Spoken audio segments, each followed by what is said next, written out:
grow, still can't stop it. What is up? I am Crypto Mason and welcome back to the Crypto Mason YouTube channel. Now, shout out to all of the Gold Squad.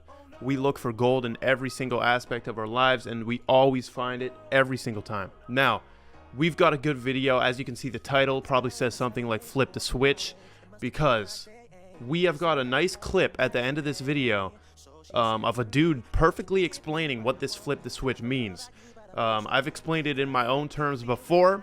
If you don't know, flip the switch is like a very common phrase in the XRP community. Yeah, so we've got two great clips at the end of this. We're going to go over what the market is doing and what are my thoughts right now.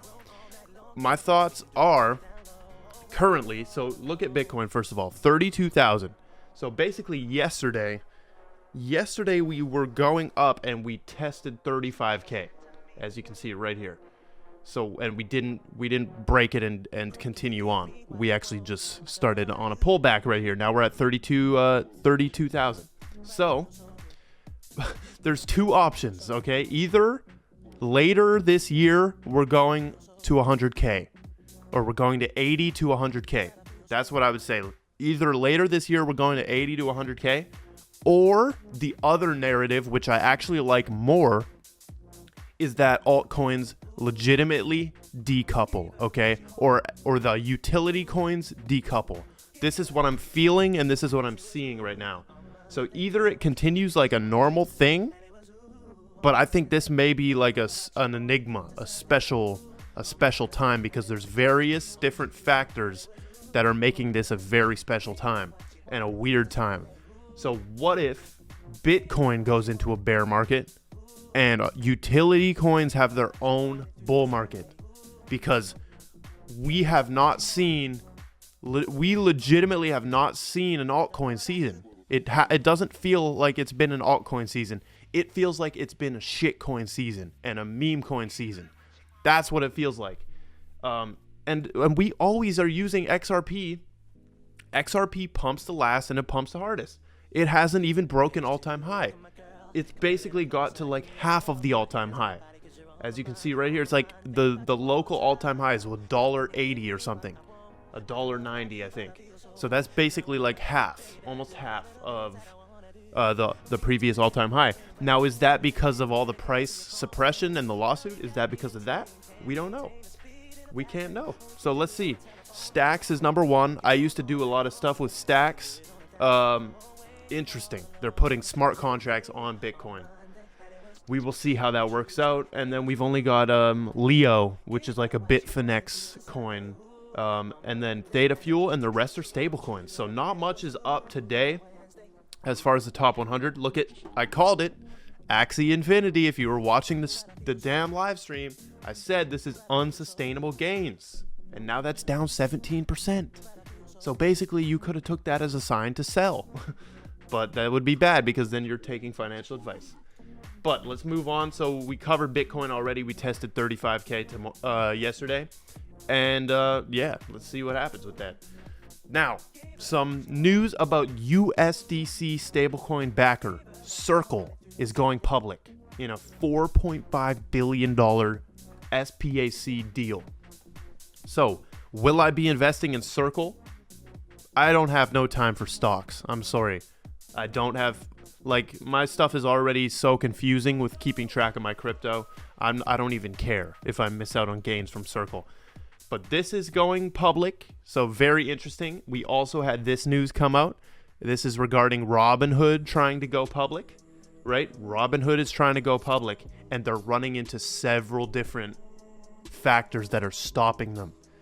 And it's almost like the SEC and everyone, like this time it's New York regulators. They're trying to stop them from really capitalizing on the hype they've had, right? If they push this off for a couple more months, Robinhood's hype will be like forgotten. Like they're basically on the back end. They're on the downtrend of their hype right now. Unless they get some other shit popping, I don't know. But basically the New York regulators are making them pay a minimum of $10 million in a fine and they have already been ordered to pay a $70 million fine by FINRA. I think Ripple was in something with FINRA, a lawsuit, and they won. I don't know if it was FINRA or the other one that Gary Gensler used to work at, or used to be the chairman at. So yeah, they're trying to do this IPO. They're getting screwed over. I'm not a fan of Robinhood, right? I don't like what they were doing with the Dogecoin stuff, all of that stuff. I'm not a fan of like stock trading apps. You like putting crypto, like Wealth Simple. If you're buying crypto on Wealth Simple, what are you doing? Like, play the game. We're playing a real, way more fun game than stocks. Like, get off Wealth Simple, do your own, like, go in Coinbase at least. Binance, KuCoin, all of them. But I actually think we'll see this happen with Binance too. Hella fines. A lot of fines I think Binance will get. And it may hurt their business, but that's it. So look at this. I just tweeted this out like this morning after I saw these two articles. I can just see it now. Ripple launching an IPO and capitalizing on the momentum of an XRP lawsuit win. That is what I feel could easily happen. They've already said that they would go public after the lawsuit, right? So they can just capitalize on that hype. And I wonder if anything will stop them. It looks like we've got a quote tweet right here. So this is roulette. We're going to see what they said. Some eyes. Okay. Okay, nothing bad. Quote tweets that insult you are pretty bad when you read them. It really hurts because it's just words. Change of heart. The Bank of America has reportedly set up a crypto research team. And look at this. Just a few months after bashing Bitcoin for its enhanced volatility and supposed impracticality. So these dudes are just like, dude, honestly, middle finger to all banks. I've been thinking about how Ripple, if they launch a stablecoin and they become a financial institution and they launch a crypto bank, dude, I am quitting all of my bank accounts and I'm going with Ripple. I'm going with Ripple. I will bank with Ripple. If they open that somehow and they have their own stablecoin, dude, I will play inside of the Ripple universe because it just resonates. David Schwartz, when he talks, it just resonates with me. When Brad Garlinghouse talks, it resonates with me. It's like they're long lost, like, people. They're like long lost past lives. And look at this. I'm actually going to show you something that should blow your damn mind right here. Stellar Ripple Galaxy. There is a freaking galaxy called Stellar Ripple, and it's right on your screen right now. I literally think that we are from here. Anybody who's like very passionate about XRP and just sees it as the truth, like, yes, this makes sense, it's obvious, I swear you are from this galaxy and we're all meeting up here back on Earth, because this is called Stellar Ripple. This is NASA website, government website. That's Stellar Ripple. The galaxy. Okay, this is from March 23, 2008. I swear. Just wanted to show you that. That wasn't even planned in the video, but look at this. These are basically like little rants. I love it. And I'm always spitting some... See, I give perspective on top of this. I don't just sort out a bunch of news articles and tweets. I'm actually giving you... I'm showing you how it plays into every narrative. Every article I see, I can just like... assign it. I can assign it to different narratives, right? And I stay in the middle. I don't like choose one, right? Because I can see the Bitcoin argument, man. I can see how it could stay here. But I do think it'll just get phased out. That just makes sense. So we've got the Chinese central bank official saying stablecoins could pose risks to global financial system. Now watch this. I found one paragraph in here. So... Wu Blockchain, a stablecoin, or Wu Blockchain wrote on Monday saying that a stablecoin pegged to offshore yuan had announced a partnership with Conflux, a Chinese public blockchain, in a bid to promote the internationalization of the yuan and break the monopoly of the SWIFT system used by banks all over the world. I think this is what it's about. SWIFT. It is about SWIFT because they control everything, I believe. It is about breaking Swift. I think Swift is the weapon. Swift is a weapon. And we're going to see a new weapon come out. But they're trying to break the monopoly on that. Now, let's get here. We've got the heebie-jeebies right here saying, prediction.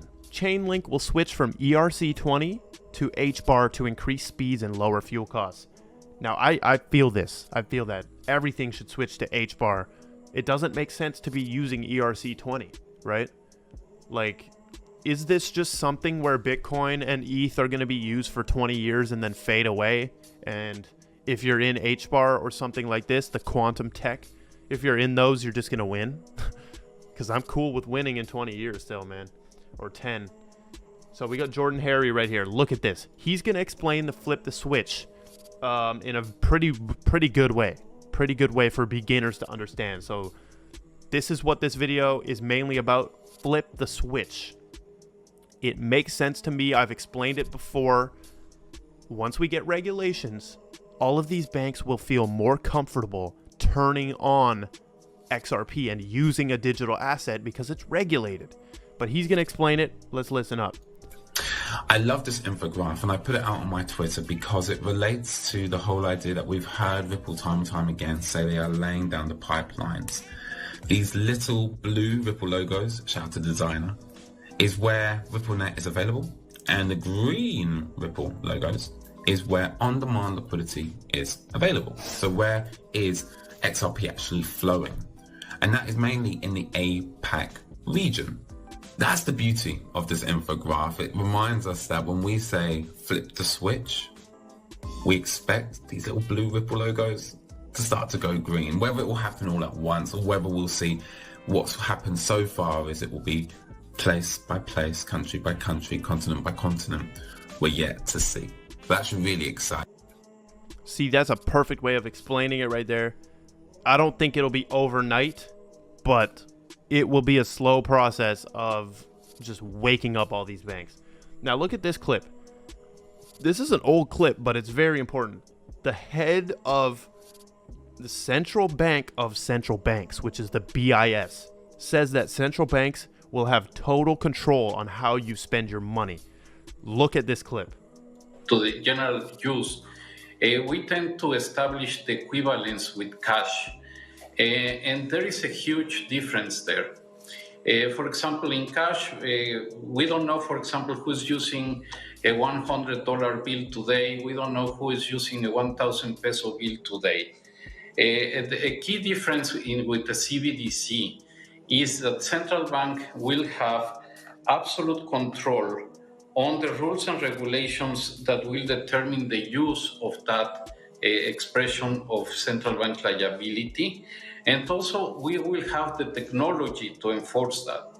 Those two issues are extremely important, and that makes a huge difference with respect to what cash is. Our analysis literally telling you that central banks will basically have all the power. So basically how you rebel is to get on the Bitcoin side and the decentralized side, right? But over here, we play both sides of this because we're smart and we're going to make a lot of money. But that is all we've got. Thank you for watching. Make sure you drop a like, comment, subscribe, all of that robotic bullshit that just does nothing and means nothing. But I'm playing a game over here and it's called Views. So let's go. But that is all. Thank you for watching and goodbye. Crawl, still can't stop it.